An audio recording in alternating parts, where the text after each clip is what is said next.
dans l'histoire.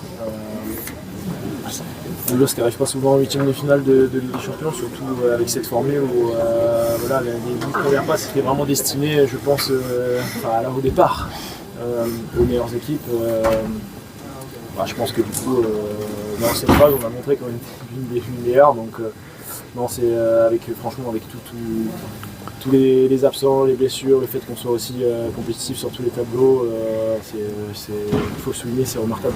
Lucas, tu avais dit après Liverpool, j'ai regardé le tableau, la config, a priori même si on gagne, ça va être compliqué pour le top 8. Écoutez, comme tout le monde, en fait, je pense que depuis le début de la campagne, tout le monde se trompe en fait. Que ce soit vous, que ce soit moi, que ce soit les supporters, en fait, tout le monde donne des pronostics et au final, ça se passe jamais comme ça. Je regardais encore les résultats tout à l'heure, c'est lunaire.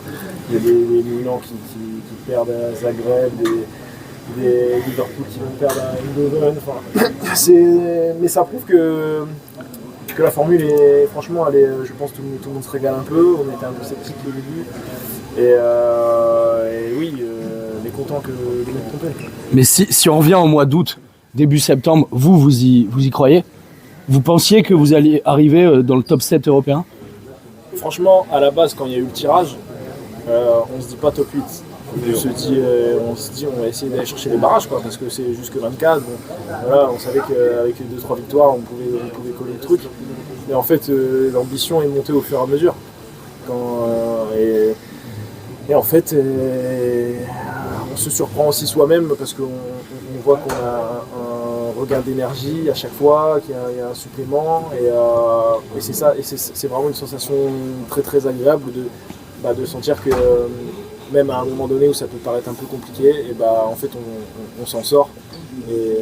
Et comme je l'ai dit aux médias juste avant, faut se rendre compte aussi de la situation. Le 19 mai ici, quand Nice climatise le stade et qu'on se dit que voilà, ça passe à la trappe et au final c'est un mal pour un bien et puis on est là où on est aujourd'hui.